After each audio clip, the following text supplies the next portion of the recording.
Hello, and welcome to the presentation on Shapiro's Addiction and Drug Policy. This is the pro-drug legalization paper.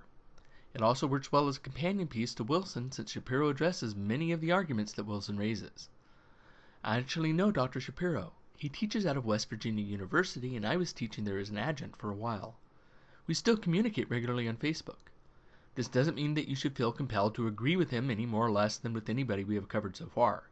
I agree with him about numerous philosophical issues and maybe disagree with him about just as many. I will not say which this is. I only mention that I know him because it is often the case that authors seem very far removed from students. For this reason, I thought that this bit of trivia might be of interest to you since, in this case, you are only 1 degree of separation away from the author. So be as critical as you would regarding any reading assignment. Whether you end up agreeing or disagreeing with the position, it is important to think critically about everything you read. In fact, it is probably more important to be critical of topics you begin sympathetic to, since your desires, predispositions, and even subconscious are working against your critical faculties in those cases. If one simply accepts any view without thinking about it critically first, it is difficult to truly understand the strength or justifications for that view. I do, however, hope that you enjoy this piece. I know that when I teach my live courses, this is one of the pieces that gets my students talking the most. So I hope that you find it thought-provoking as well. Okay, with that said, let's move on. Shapiro begins his paper by talking about what he calls the standard view of drug addiction. It is important to note that he is presenting what he takes the standard view to be because he needs to explain the view that he is going to be arguing against. In other words, what follows is not his view of addiction, but rather the view which he says is generally held and which he will be criticizing. According to Shapiro, the standard view holds that drugs are highly addictive for the following 3 reasons. First, their pharmacology, specifically their effects on the brain, make them difficult to stop using. Second, tolerance to the drug builds up so that more of a drug is needed. And third, withdrawal effects make it difficult to stop using the drugs. As mentioned, Shapiro disagrees with the standard view, saying that pharmacology by itself does not explain drug addiction. Now, it is important to note the by itself in the previous statement. Shapiro does not deny that pharmacology may play some role, but only that that role is sufficient to explain drug addiction. Shapiro notes that there are several problems with the standard view. The first problem that he points out is that a craving or strong desire to do something doesn't make a person do it. A person could still decide not to do it. This is a free will argument, which is a philosophical issue in itself, and on which nothing like a consensus has been reached. But if one believes in true free will, as many do, then this would seem to follow. Secondly, while tolerance gives a biological explanation of why more and more of a drug is needed to produce the same effect, it does not explain why it is difficult for people to stop wanting that effect in the first place. Therefore, Shapiro says, since those 2 reasons seem to fail to explain addiction, all that is left of the standard view's explanatory power regarding addiction are withdrawal symptoms alone. But Shapiro points out that even for heroin, one of the most addictive drugs regularly used for recreation, withdrawal symptoms are typically only as bad as having a severe flu for about 2 weeks. Now, going through muscle cramps, vomiting, chills, shakes, and so forth is certainly not fun. However, if one's life was being ruined by heroin addiction, it does not seem as if 2 weeks of flu-like symptoms would be enough motivation for a person to keep using the drug. I mean, imagine that you are somebody whose life is being devastated by your addiction to heroin. Imagine that you are about to lose your family, your job, your health, and even a place to live. Everything that is of value to you. If withdrawal symptoms were all that were keeping you addicted, couldn't you go through 2 weeks of a severe flu to save the rest of your life? People regularly go through painful surgeries with very long recovery times, often with much less at stake in terms of quality of life. Perhaps even more damaging to the view that withdrawal symptoms are what keep people addicted to a drug, according to Shapiro, is the fact that most heroin addicts relapse after they have already gone through withdrawals and the heroin is out of their systems. If withdrawal symptoms were primarily responsible for drug addiction, then making it through the withdrawal stage would be the most difficult part, and once that ordeal was completed, relapse would be rare. If withdrawal symptoms were primarily responsible, relapse would be about as rare as starting and becoming addicted the first time. But this is not the case. Relapse after an addict has already gone through withdrawal is exceedingly common. Shapiro says that the standard view just cannot make sense of this. Another problem with the standard view that Shapiro highlights is the fact that most drug users do not become addicts. He points out that only 1 out of 10 people who try cocaine proceed to use it monthly, and only 1 out of every 10 of those people use it daily. So for those of you playing at home, that means that only 1 out of every 100 people who try cocaine go on to use it daily. Further, Shapiro points out that even daily use does not necessarily mean that a person is an addict. Whether a person is an addict or not depends upon to what extent that person needs the drug to function, for what reasons the person takes it, and other psychological factors, not just how regularly the person uses it.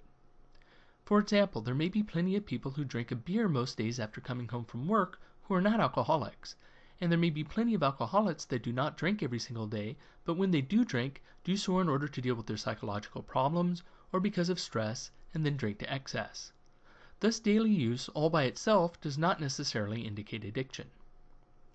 What this shows, and this is a key issue for Shapiro, is that moderate use of drug use is the norm among drug users, not the exception. The standard view, however, portrays immediate addiction to drugs and severe life impact from their use as their normal effects. Just think about movies and TV. Have you ever seen somebody use cocaine or heroin in moderation as part of a movie or television show? Until very recently, there were very few portrayals of marijuana use in moderation, but with some states legalizing, there has been some movement in that direction. But if a character is using other drugs in a television show or movie, they are almost always either a villain or somebody whose life is about to fall apart. But Shapiro would say that this is a major distortion of reality. Most people who use illegal drugs successfully use them in moderation.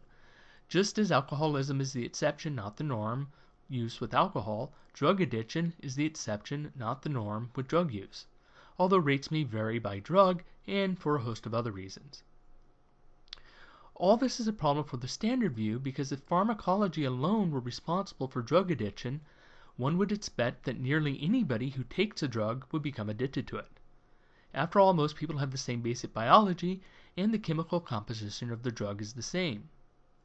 If there is a drug that works as an anesthetic, then we expect that it will work that way on nearly everyone. There may be rare exceptions to the case that are allergic or have unusual effects, but typically one expects the same basic reaction from most human beings. The same is true for antibiotics, anti-inflammatories, and every other drug. Even with the illegal drugs, we expect that people will have the same experiential effects in terms of euphoria or hallucinations or what have you. All those things remain mostly constant because the pharmacology and the human biology are constant. So the question Shapiro is in effect raising here is, if pharmacology is what is responsible for addiction, why should it be the case that it is unusual for people to become addicted? We should instead expect that nearly everybody who is exposed to a drug have the same reaction.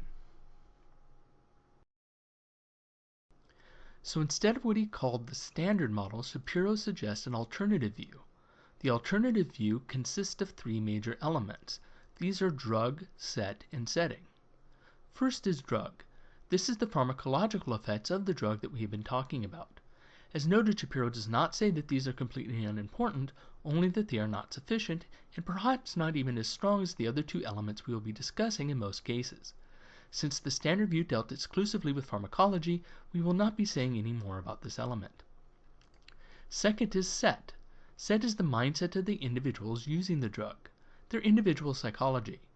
This can blend in a little bit with the third part, which is setting. Setting refers to the social and cultural context in which a drug is used. How other people react to the drug, what society says about its use, how users of a drug are expected to behave as a result of the drug, and so forth. Set and setting play off each other because setting is going to affect the set, or mindset if you will, of individual drug users, and of course individual drug users are part of a culture that contributes to a setting. We will talk about the third part first, setting. Again, the setting element of the alternative view is the element that refers to the cultural and or social context in which a drug is consumed. Shapiro uses examples to illustrate how setting can affect both addiction and reaction to drugs. For example, though people are often given very strong opiates, such as morphine in hospitals, to deal with pain, patients rarely become addicted in these situations. people leave the hospitals and it's exceedingly rare for them to seek out illegal versions of these drugs. When people do become addicted to prescription opiates, it's usually because they are prescribed for home use to take as needed for a chronic pain. Patients in these situations may then shift to taking these drugs for a relaxer after a hard day or to cope with psychological issues, and in that way face addiction challenges they would not in a hospital setting. But the point is that addiction to pain medication almost never happens in hospitals, even if a patient has been taking them quite a while. Shapiro believes that this is in large part due to the setting in which those drugs are given. These drugs are given in a clinical environment for a very specific purpose, that is to deal with pain as opposed to recreation, and with the expectation that the use of the drugs will be discontinued when they are no longer needed. They are taking them for external, physical as opposed to psychological reasons. Everybody in a hospital setting has much different expectations about how the patient will react to these drugs than those people selling, using, and generally surrounding the use of illegal street drugs. But what should be stressed here is what is varying is the setting and the set or mindset, which we will discuss later. These drugs have the same pharmacological properties in hospitals that they do when being sold illegally on the streets and are very similar to other illegal drugs, pharmacologically speaking. Yet it is very rare for patients to become addicted in hospital settings. If the standard view were correct, people should be equally likely to get addicted in both cases. As another example, Shapiro refers to the same study of Vietnam vets that Wilson used in his paper. If you recall, the situation was that a large number of Vietnam veterans fighting overseas were addicted to heroin, and there was great concern that heroin use would continue and perhaps lead to an epidemic of use when these soldiers returned to the U.S. Wilson, you will remember, argued that the reason relatively few of these veterans continued their heroin use was because heroin remained illegal. While Shapiro does not deny that illegality might have played some role, he thinks that setting was probably a larger factor. To see why, consider the situation of soldiers while stationed in Vietnam. They were subjected to long periods of boredom and discomfort, punctuated by abject terror and fear for their lives and the lives of their comrades in arms. They were in a situation where an enemy was trying to kill them. They never felt safe, and they likely knew many people who had in fact been killed in the war, some perhaps right in front of their eyes. They were sick and uncomfortable, and under unbelievable amounts of stress. Stress so severe that many of them never recovered from post-traumatic stress disorder after their return. Also, their heroin use was considered socially acceptable among their peers in Vietnam. It was used by many other soldiers, and it was part of a coping mechanism for people who were in physical and emotional pain. But then, when the war was over, they returned home, many of them to family and friends and wives and children, many of them to private sector jobs. They replaced constant terror with support and structure of family and friends, and work with regular hours. They went from living in constant danger to living in a place of relative peace and safety. Following Shapiro's reasoning, it seems little wonder then that so many of these soldiers no longer felt the need to indulge in heroin use upon returning to the United States. Their environment, or setting if you will, had utterly changed. Shapiro thinks that this goes a long way towards explaining their behavior. Shapiro also notes that cultural attitudes regarding drugs play a large role in how they affect behavior and how they are used. In Finland, he points out, alcohol has a strong connection with violence, and there drinking often leads to fighting. In Mediterranean countries, however, a great deal of alcohol is consumed since it's regularly served with meals, and yet it is not linked with violence, and people drink to excess much less frequently. Again, pharmacology cannot explain this.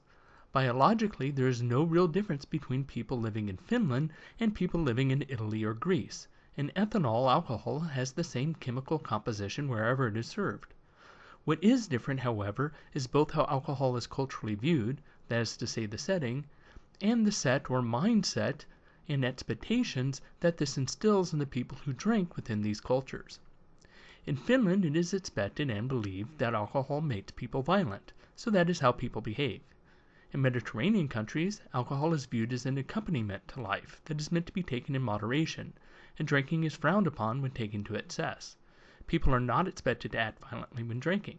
People in these countries tend not to behave violently when drinking or drink to excess. What about in the U.S.? How is alcohol viewed here?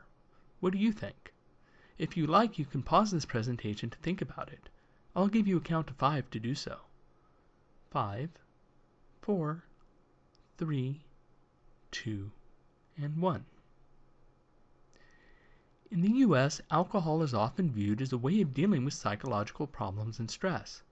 Pick nearly any drama on television you like, cop shows or legal dramas especially, and if somebody breaks up with her or his love interest, or has a partner that gets shot, or has some other calamity, we can almost write the next scene ourselves. The scene cuts to the troubled character at a bar, moodily leaning over some strong alcoholic beverage, probably whiskey, mulling over her or his sorrows. Indeed, when things get hectic or go wrong, a common phrase we use is, "I need a drink." It is hardly a surprise, then, that when people feel overwhelmed in the U.S., they often turn to alcohol with a usually misguided hope that this will aid them in dealing with stress, depression, and other psychological problems. In the U.S., we also seem to associate drinking to some degree with violence, promiscuity, and people getting wild and out of control in groups, especially when in a party setting and people of college age are drinking. And people tend to behave in those ways here. Setting plays an additional important role for Shapiro, one that is very important. This is the role of education. Children are raised within the context of a setting. This, as we have said, affects their own psychology or set or mindset. These children don't just do as they are told, they model the behavior that they see. If drinking is seen culturally as leading to fighting, such as in Finland, then that is what the next generation learns. If it is seen as a way of dealing with problems because whenever daddy or mommy have had a hard day, they pour themselves an adult beverage, then the next generation models that behavior.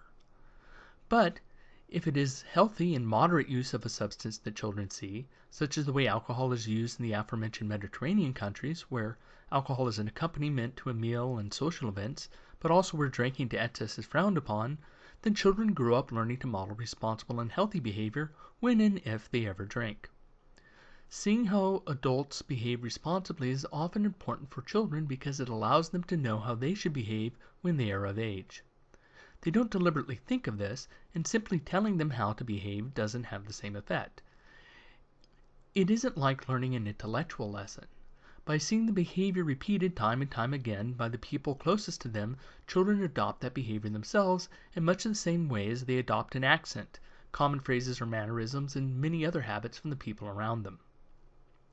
Shapiro thinks that this is one reason why illegal drugs are often used to excess. Some parents talk to their children about responsible use of alcohol, saying things like, "If you drink underage, I will not be happy, but if you call for a ride home, you will not be in trouble. If I ever catch you driving while intoxicated or driving with somebody intoxicated, however, that is another story." But few parents are comfortable talking to children about moderate or responsible use of marijuana as opposed to simply saying, "Don't ever do this." As a result, if this child becomes older and ever does the drug, she or he does not know what responsible behavior is like. Even fewer parents would ever talk to their children about the responsible level of use of cocaine. Part of the reason for this is that these drugs are illegal. In addition, use of these drugs that children see is usually an entertainment where most users are portrayed as addicts or violent criminals, or people whose lives are about to be destroyed. Any people in real life they may see are people who tend to be part of a criminal element because the drugs are illegal. Without responsible behavior to model, in other words, without a culture that educates responsible use, and instead having one that models irresponsible use, the argument is that drug problems are going to be more frequent. Now on to set or mindset. The set element of the alternative view stands for the mindset, values, and expectations of the individual. This is the individual psychology as opposed to the environment and culture. Please remember that setting and mindset blur into each other a bit and certainly influence each other. People's expectations and values are to some extent shaped by culture, and those individual psychologies collectively help to make up a culture. Shapiro says that set is especially important because drugs appear as part of a pattern of ongoing activity, and one's expectations regarding those drugs alter the way that those drugs affect those activities. Here we can see some crossover into our discussion of setting. The setting in Finland models violent behavior in connection with alcohol. This creates the set or mindset in which individuals expect that alcohol is a trigger for aggression. People who expect that alcohol will make them more violent are then more likely to actually become violent when they drink. This is true even if there's no pharmacological reason for violence. This is the placebo effect at work. We will see just how powerful this effect is on the next slide. To illustrate the power of set, Shapiro discusses a well-known and oft-repeated and varied experiment with college students. A group of college students, called the Group A, is given a beverage to drink that contains no alcohol, but they are told that it does contain alcohol. Their behavior is then observed as they consume the beverage. Another group of students, called in Group B, is given a beverage that actually does contain alcohol, but they are told that it is alcohol-free. Their behavior is also observed as they drink. Here are the results. It turns out that students in Group A, the ones who consume no alcohol but believe that they did, tend to become more rowdy, boisterous, and make more sexually charged jokes. In contrast, Group B, which actually consumed alcohol but did not believe they did, continued to behave normally. This and all placebo effects show the power that one's expectation can have on behavior. There are, of course, limitations to this. If one drinks enough alcohol, one is going to suffer physiological effects. But remember, the alternative view does not deny that pharmacological effects are real. It simply says that the other factors, set and setting, are as important and perhaps more important regarding drug addiction. Here is a video in which Bill Nye and others run a similar experiment to the one mentioned on the previous slide. I will count down from 5 so that you have a chance to click on the image. Clicking back in the PowerPoint should continue the presentation. 5, 4, 3, 2, and 1. Just a little bit more about placebos. Placebos look like treatments but have no physiological effects on the body themselves. Placebo pills, for example, are usually sugar pills that have no pharmacological effects. Placebo shots would be simple saline solution, and so forth. The placebo effect is so strong that they affect people even if those people are told that something is only a placebo. Oddly enough, the more invasive or dramatic a placebo, the more effect it seems to have. For example, a bigger pill with no pharmacological properties works better than a smaller one. 2 pills with no pharmacological properties works better than a single one. A shot with no pharmacological properties works better than a pill. There is even placebo surgery, which works even better still. Other odd things affect placebos as well. Red placebo pills work better to wake you up, and blue ones work better to put people to sleep, for example. Placebos are very odd. Neurologists are beginning to study the mechanisms in the brain that allow them to function. They are relevant to us here because they show that expectations regarding how a drug will affect our behavior actually influences that behavior. Back to set. In terms of drug addiction, set is important because, as we have seen, one's expectations regarding a drug to some extent alter its effects. So, if we have a culture that tells people that if they do drugs, they will become addicted, engage in stupid or risky behavior, ruin their lives, and so forth, we may be creating sets, that is to say individual psychologies or mindsets, which help to make this something of a self-fulfilling prophecy. There's one more important note about set here. Shapiro points out that people who become drug addicts tend to have more psychological problems before they become addicts. This indicates that the risk of addiction might be high for people with particular psychological conditions or tendencies, but that psychologically healthy people are not likely to become addicts. Shapiro says that a person who values hard work and productivity is unlikely to stop valuing these things because of recreational drug use. He says that addicts tend to have little else in their lives that competes with their use of drugs, which is one reason why drug use can become such a large part of their lives. Shapiro concludes that no drug is inherently addictive. Finally, Shapiro points out that the alternative view of drug addiction helps explain why it is so difficult for people to quit smoking. He agrees that nicotine is addictive, leading to cravings and some withdrawal effects when use is stopped. But if that was all there was to quitting smoking, then everybody who wanted to would be able to switch over to using nicotine gum or patches. They would still be addicted to the nicotine, which has some harmful effects, but would no longer be subjected to the much more dangerous effects of inhaling smoke. And they would not be harming people they care about with secondhand smoke. But Shapiro says people don't just crave nicotine from any source, they crave cigarettes specifically. Shapiro posits that this is because smoking is an activity that becomes highly integrated into one's lifestyle. Having a cigarette during breaks, after a meal, with one's morning coffee, when standing outside talking to friends, and so forth, all become regular habits. These events then become triggers for smoking. When finding themselves in these trigger situations, a smoker specifically craves the activity of smoking, not just the nicotine that the cigarette provides. Smoking becomes highly integrated into one's life, and it takes radical changes in one's lifestyle and often who one spends time with to avoid these triggers.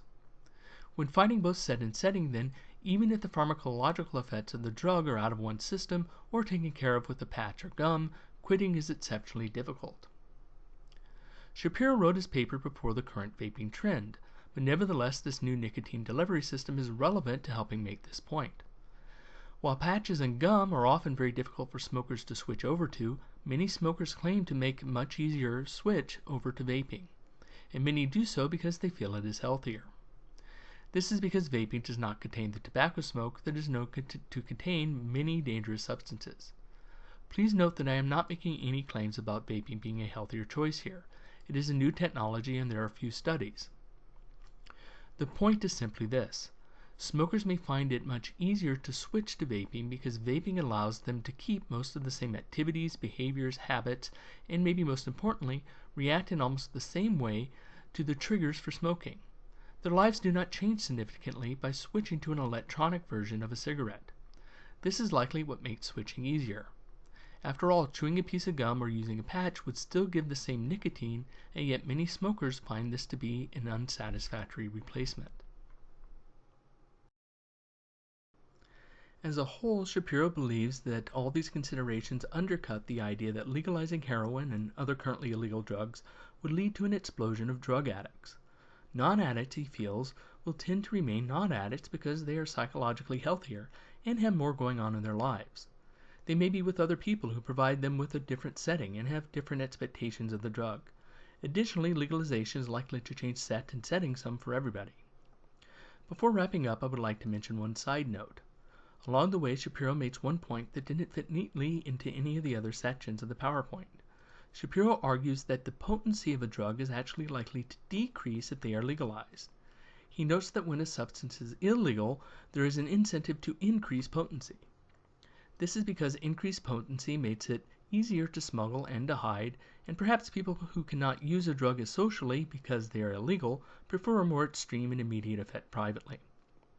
For example, during Prohibition, there were many people making moonshine and other forms of strong alcohol, but few making beer. When Prohibition was eliminated and alcohol became legal again, beer, wine, and other much less potent forms of alcohol came to dominate the market. Stronger drinks still exist, but they are not nearly as popular, and often they are mixed in cocktails before they are consumed. And that is the end of this presentation. Until next time.